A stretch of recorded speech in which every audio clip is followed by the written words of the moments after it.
Bonsoir et bienvenue pour cette 11e saison d'Alpes Express. Nous ouvrons ces pages transfrontalières dans un paysage grandiose entre Suisse, France et Italie. Imaginez, nous sommes en 1816. Celui qui deviendra un monument de la littérature fantastique déambule ici sur la mer de glace. Alors je vous laisse nous suivre derrière le monstre et sa créatrice, Mary Shelley. Elle avait à peine 18 ans quand elle a pris la plume, fille d'aristocrate britannique, en voyage sur les bords du Léman dans cette villa splendide où nous avons emmené l'un des plus grands spécialistes de la littérature gothique. Magnifique balcon. Quelle émotion. Imaginez, nous sommes le 16 juin 1816, le temps est exécrable.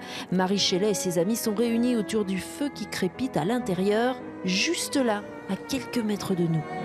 Listen, there are witches in the wind. I have an idea. We are, each one of us, to write a story. Sans en avoir conscience, ces gens participent à un moment, à tous égards historique, dans l'histoire de la culture anglaise, mais aussi de la culture universelle, parce que Dieu sait que Frankenstein n'est pas simplement un récit d'horreur, c'est aussi un mythe fondamental. L'auteur, féministe, transgressive et novatrice, va fasciner les intellectuels à travers les siècles. Elle se fait enlever par celui qui deviendra son mari, mais qui à l'époque ne l'est pas, donc qui vivent effectivement dans le plus pur péché, aux yeux de la société et de l'Église notamment. Et donc vous avez des jeunes gens qui, ma foi, si on le transposait à une autre époque, pourraient presque être considérés comme des sortes de hippies des années 1810, et qui viennent effectivement, non pas dans une maison bleue accrochée à la colline, mais quasiment, c'est-à-dire dans la villa Diodati et dans la maison Chapuis, sur les bords des coteaux du lac Léman. Du lac Léman à la mer de glace à Chamonix, des lieux incroyables qui symbolisent la nature démoniaque décrite jusque-là dans la littérature. Ce qui fascine le plus ces voyageurs, c'est les sites naturels, et en particulier cette chose dont les voyageurs anglais sont un peu privés dans leur univers, c'est-à-dire la montagne, la déclivité.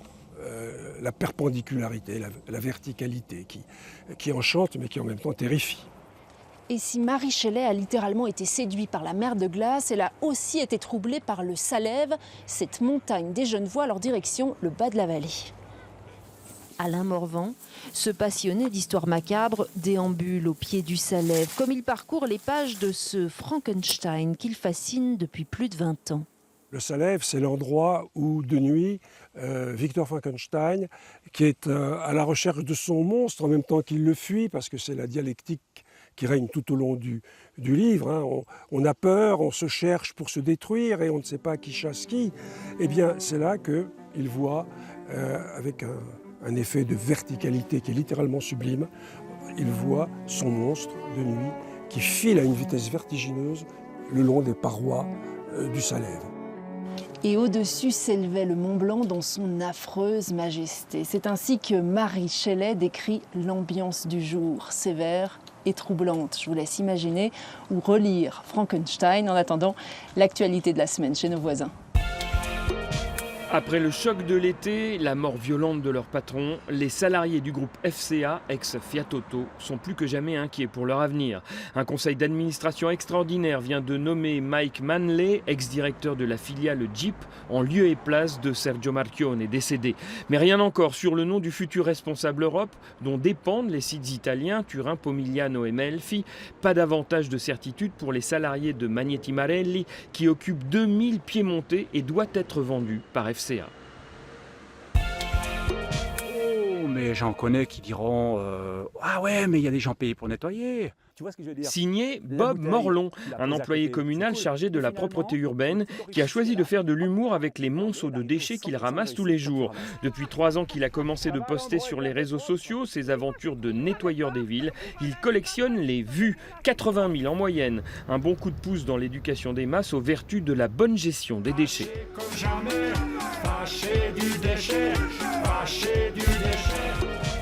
La cloche a enfin sonné pour les écoliers piémontais et valdôtains. Mardi dernier, c'était la rentrée, marquée cette année par 2 questions brûlantes, l'obligation de vaccination des élèves sous peine de renvoi à la maison et la défiance toujours croissante des parents pour les cantines scolaires, jugées souvent trop chères. L'année dernière, seuls 16% des élèves piémontais étaient inscrits à la cantine, mettant tout le système de restauration scolaire de la région en difficulté.